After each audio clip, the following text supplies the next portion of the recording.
Okay. Is it working? How's everybody feeling? Good? Exhausted? Yeah? All right.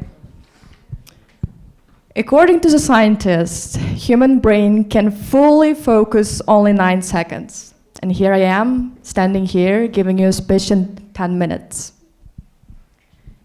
Growing up, I've been looking up in the neighborhood to my peers, to the girls the same age as me, and to the goals that they wanted to achieve.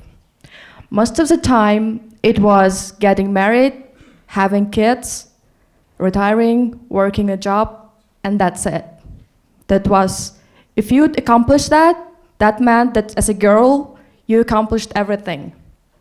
That you're a good daughter, sister, and blah, blah, blah. Originally, I come from Tashkent, and a small neighborhood where a lot of Kazakh minorities live.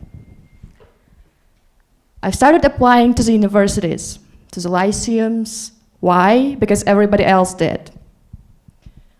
And while applying, I thought, why should I study what everyone else is studying? I want to study astronomy. I want to do aerospace engineering.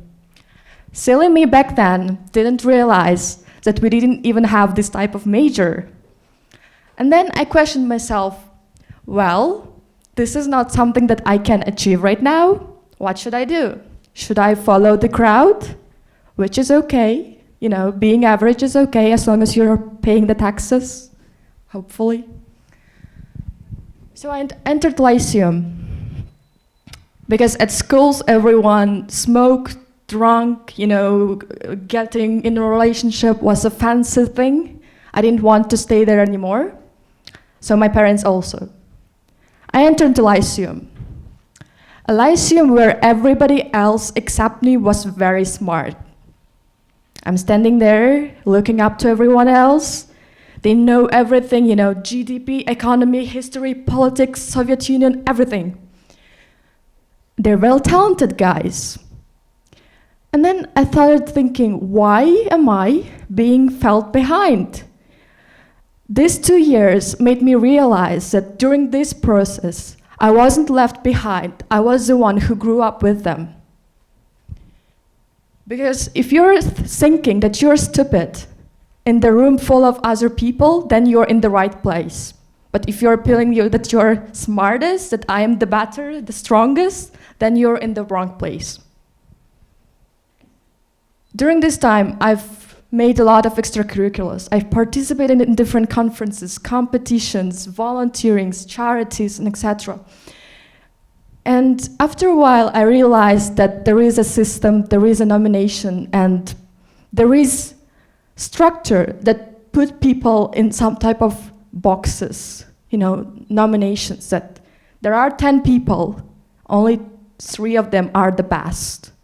There are like hundreds of the people, and inside of them, only 2, only 1 can accomplish something.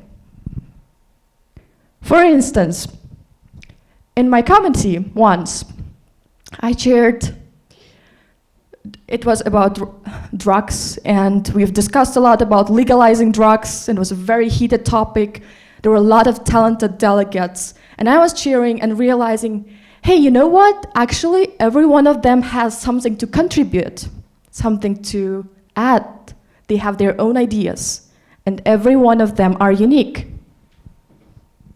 But the organizers told me, no, we have to choose only 3 of them. 1 best speaker, 1 best delegate, and 1 honorable mention.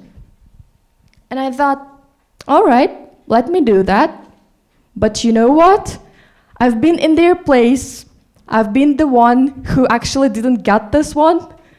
After a while, I did, of course, but the feeling that you're left behind and everyone else is better, you know, in job markets, in achieving the dreams, in, I don't know, even in your neighborhood, in the small, you know, communities, you can think, well, I'm doing this, but someone else is better than me. Remember that in life, you will always have someone who's worse and better than you. This means that you should always grow and help the people among you to help grow as well. Not because you're feeling, oh, she's not good enough, oh, let me help you, what a pity, just because you're a human being. And this is not utopian idea of Karl Marx saying me, hey, everyone be equal. No. This is just something that AI maybe or technologies cannot replace. Maybe they'll build the robots that will send to the Mars. Maybe they will accomplish something that human beings cannot accomplish. But what I want you to know and to remember is, beyond the systems, beyond the created structures like schools, universities, jobs, and everything, you should remember that there is something that your inner voice wants. And if there is, this inner voice is still talking to you, and then claiming that I want to achieve this, the society, no one else, even your parents, shouldn't make you think that you cannot accomplish it. And this is not a motivational speech. You shouldn't go to your home and then, all right, I'll wake up at 5 a.m. and be this most successful person like Elon Musk. No, you won't be. Trust me. The thing is, you should structure your day, your habits, your eating habits, what you're doing in this 24 hours to achieve something bigger in the future. Well, in my childhood, I thought in the future I'll be the most successful. Future is somewhere far. I'll be 20 and I'll be like, boom, star. I am almost 20 right now. Okay, where is the thing? So we talk a lot about future. We talk a lot about past, regrets. Okay, in the past something could be like that. What's the point? It already happened. Let it stay there. All right, you got the lesson. There are happy moments as well. So the future that you're so worried about, and the expectations of society and your parents and relatives, surrounders, does not really matter. What matters is your actual inner voice that wants something more or doesn't really want. If it doesn't want, then it's also okay. Therefore, you have to remember, while you go outside to the hall, you should ask yourself, am I really doing the right thing, the thing that I wanted my whole life? Is it the place where I wanted to be, or I want to change it? Is this thing that I'm doing, I'm living the day. Time is only passing. Time is not coming. It's only passing, right? It's 2026 very soon. It will be 2050 very soon. Trust me, you'll be like, oh, time flies.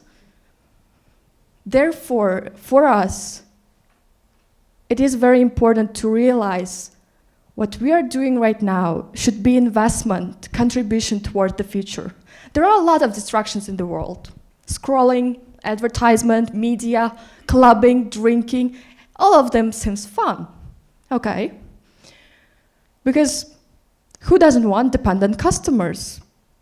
Once you try smoking or drinking or whatever, I'm not telling you that this is bad. I think you already know.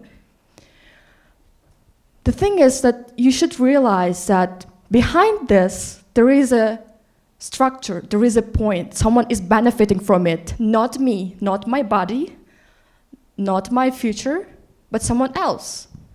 Someone who has very good mindset, that knows how human psychology works, that knows how human beings are so silly to buy the sweet things, this being distracted, do not really knowing what will have, what type of consequences it will have. For instance, me going to my phone, scrolling something, and I'm spending, 20 minutes, 1 hour, and I'm thinking, this is just 20 seconds, this is just 30 seconds. It will do nothing to my brain, nothing will happen.